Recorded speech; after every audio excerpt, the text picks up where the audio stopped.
You've probably seen mood boards like this, and this online. And as a brand designer starting out, you'll be wondering, what are these mood boards? Why do I even need them? And how are these people even creating these mood boards? In this video, we're going to be answering all those questions. If you've not seen me before or you've not heard my voice, I don't know where you've been. But my name is going to be C Increase. I'm a brand designer living in Lagos State, Nigeria. And this channel is all about brand design and design in general to help brand designers like you come up hither. Alright, so let's get into the video. The first thing you want to know is, why is a mood board necessary? If you start designing, the first step you should do is to inquire from the client about the brand design or the web design, or whatever it is that you're working on. And the client is probably going to fill your questionnaire. This is just putting out there. If you do not use questionnaires, use the link in the description to purchase my questionnaire template so you can send to your clients. Now, that questionnaire template is very, very detailed and it's going to help you bring in and understand what your clients want. And after filling the questionnaire, you might want to have a call with the clients to further understand what the brand is about. Now, here's where the mood board comes in. You're going to creatively use the information that has been given to you by the clients and create two visual directions. That is what a mood board is. Do you understand? So when you create these visual directions, you send it to the client, and the idea is that you're going to ask the client, based on these two or three, which one do you think aligns most with what you envision for your brand? So mood board, I would like to say, is for visual alignment, while questionnaires, calls, and all those things are for verbal alignment. And so in this video, we're going to be looking about how I pick my mood boards. The primary tool I use is Pinterest and Figma, and sometimes Illustrator. Do you get? Let's get into the video. I've asked ChatGPT to give me a brief, and we're going to be going over that brief so that we understand what the brand is that we are creating for.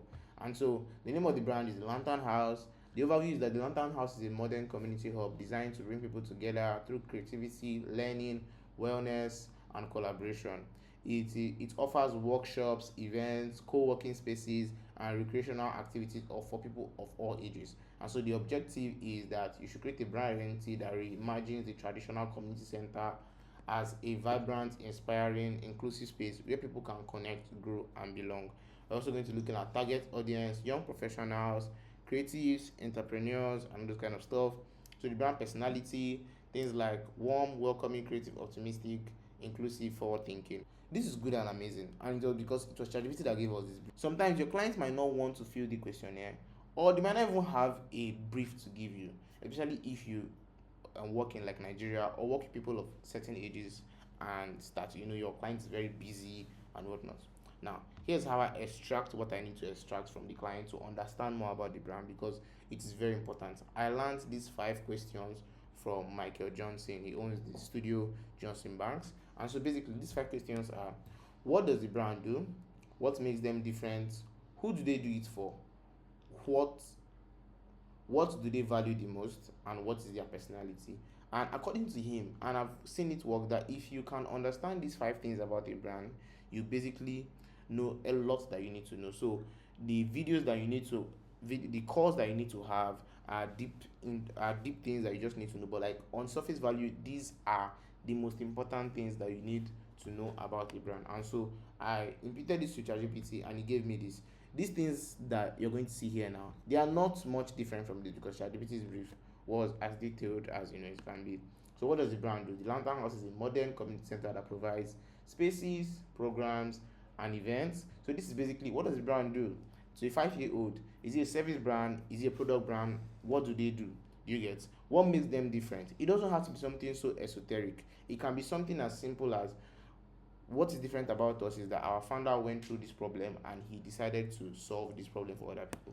You get? And so we answer those questions. Who do they do it for? I'm not going to lie. The most important things that you need for mood boarding is, what do they value the most, and what is their personality?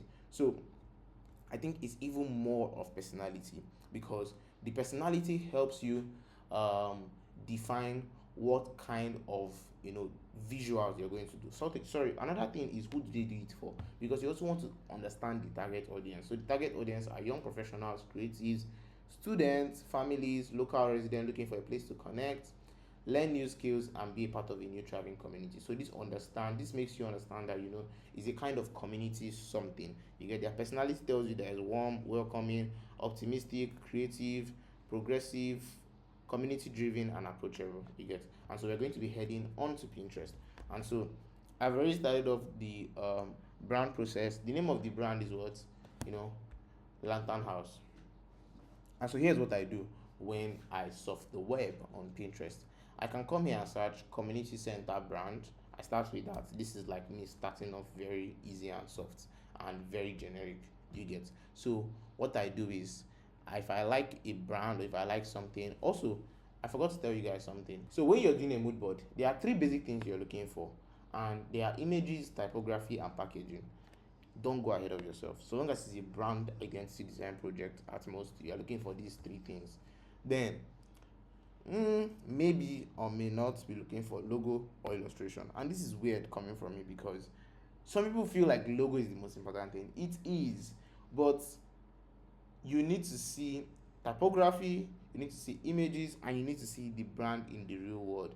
Because I'm not going to lie, the logo, a lot of the times, if you're able to identify what the imagery is going to look like, what the typography is going to look like, as well as the packaging, you have defined what the style of the brand is going to look like. And also your logo is also informed by the brand personality and all those other verbal information that's been given to you.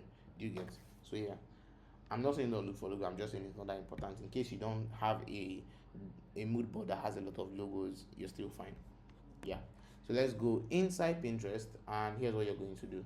So I've already searched community center brand, and what I like something like this. I'm just going to come here, Ogun Digital Summit. This is actually an event. I'm just going to come here and click on this. Now I'm going to go to create board. I'm going to call it Lantern Center something. I think Lantern House, sorry. Alright, so I'm going to create it. If you want to add someone else on the project, just search their email and you'll be able to add them. So I'm really going to create it. Lantern House. Yeah, we've created a new mood board. And if I see anything I like or anything that I think communicates, now see, you have to make sure that you have this at heart: warm, welcoming, inviting, optimistic, creative, progressive. I think all these are under one vibe, and this one is under one vibe. So warm, welcoming, optimistic, approachable, creative, progressive, community driven, and community driven. So this is like the brand. I'd say it's on two sides. Then you also have to think of the fact that this has to communicate very well with the target audience. So we're thinking techies, creative people, and basically people that want to form a community. You get. So the brand wants to interact with people in such a way that it screams community building sort of things. So I like the fact that this is colorful. I like the fact that the typography used is like it's not a very shouty typography. It's really mild, and it's a sans serif typography, obviously. So let's see and create other things. So I think I like this, but the issue is that this is more, I don't know, if I do a mood board around this, it might give me that sports vibe. So you want to work with your gut a lot of the times. And another way that you're able to even do more of this very well is if you watch or view a lot of designs. So if I see something I like, I'll just click on this and go to Lantern House and save. You understand? I hate this. So this is a packaging, for example. This is the brand in real life. Do you understand? Yeah, that's what packaging means for the most part. Yeah. So let's see how we can look for a couple of things. I think I might just fast forward this part of the video where I'm selecting things on Pinterest, then now come back to. So I'm going to fast forward this part of the video where I'm selecting things on Pinterest, and I'm going to select my best and bring them to Illustrator. Sorry, Figma.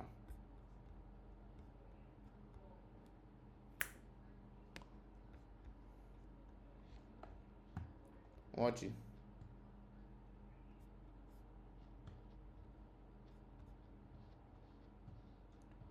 Okay, so other than searching community video, I'm going to search creative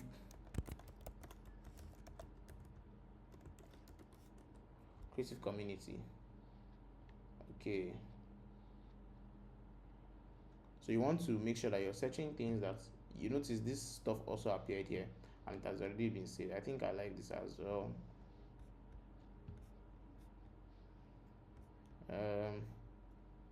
Is that really there?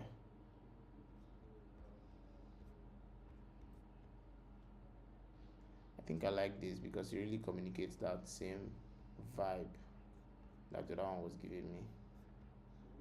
Okay, so we're just going to click on these and see if we see more things that resonate with us. I think I like this. I think I've seen this in real life. Yeah, makes sense. Let's have this as well. So exactly, another thing I forgot to add here is color.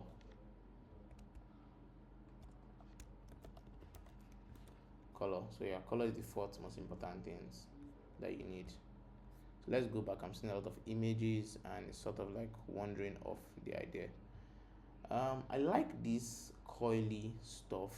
It sort of like communicates movement and connectivity in the sense that you are connecting to people and that sort of thing.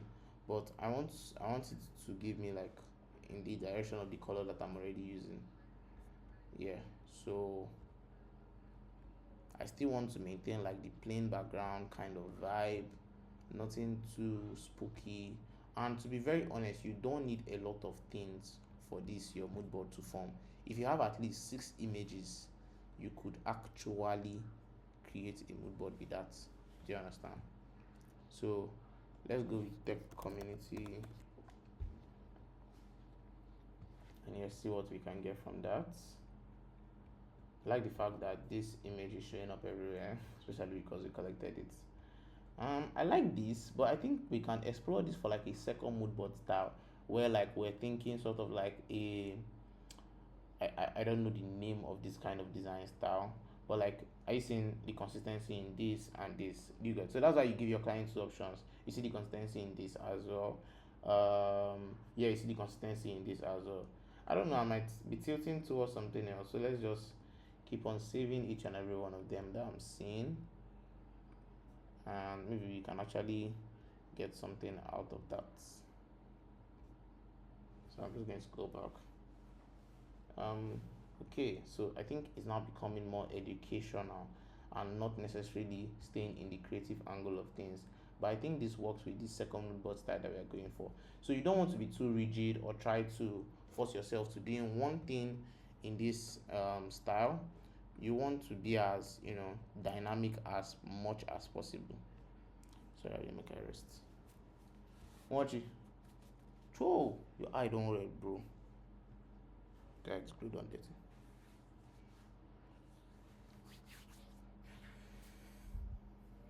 No. Why? Okay. So I like this movement that is going on here. So I'm going to work. Remember I talked about it. So let's say lantern house.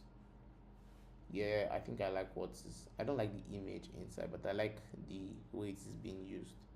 So this is giving spots, so it's not really exactly what we're looking for in that sense. I think this can also work with like the second mood board style. So but it has that. Yeah, I think this also works for like the first mood board style. Okay, this might work as well for the second mood board style, but I need us to go back to that line of community. I think this image works as well.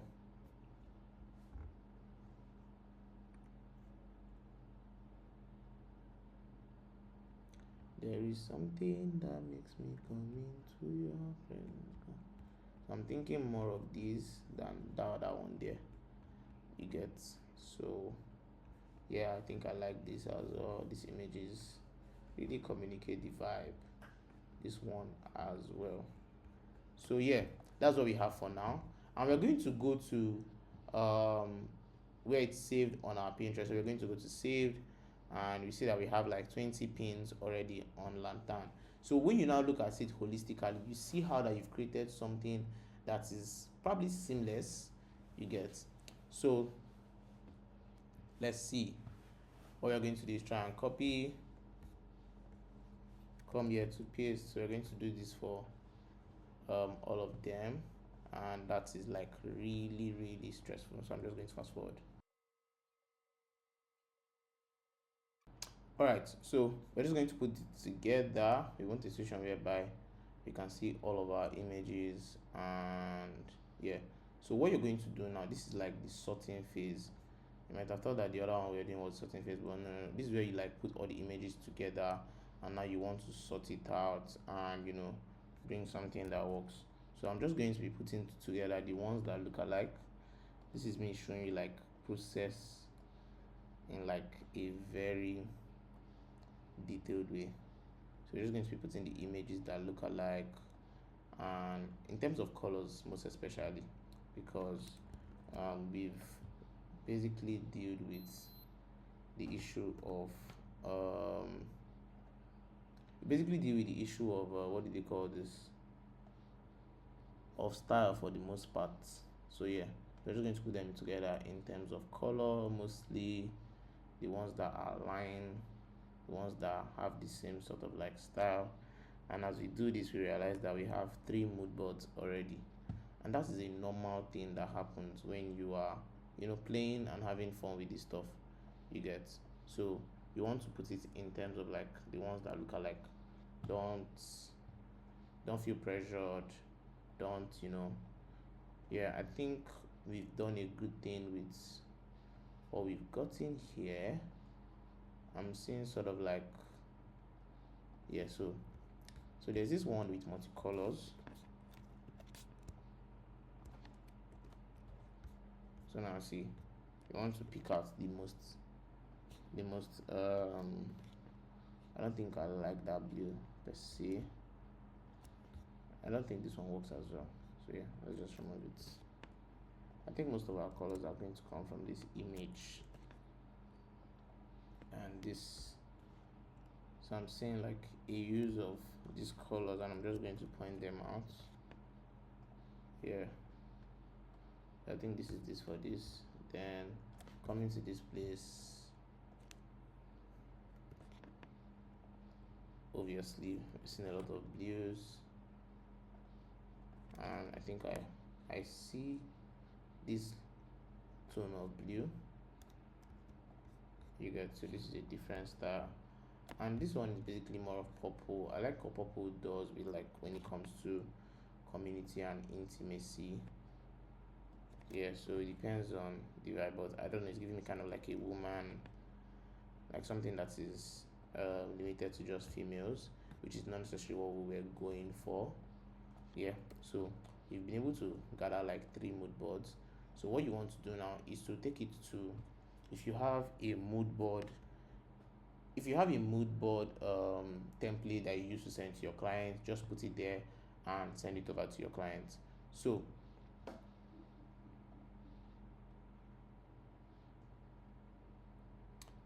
for us at the studio, we send off the documents with something like this. You get, so we have our own branded document that we send to the client that has something like this, with our own brand style, and it's showing you an image, cover image for the brand.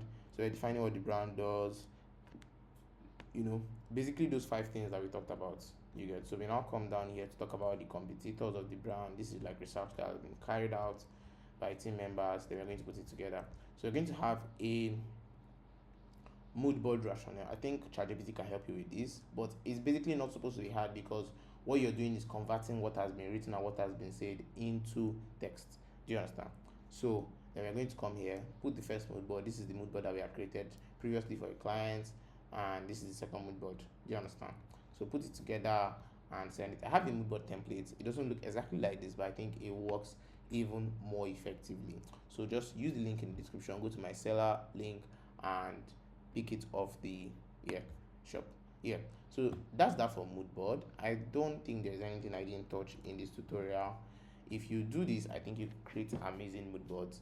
And if you have any questions, let me know in the comment sections. I'll do how to create videos to help answer your questions, or even answer them in the comment section. This is just a warning. If you've not subscribed to this YouTube channel, please, I'm coming for you. Do how to subscribe. These are little things that you can help to, tell me that you support the channel. Like this video and share it to any designer who you think might need this video. Thank you very much. Have a blessed day. Peace out.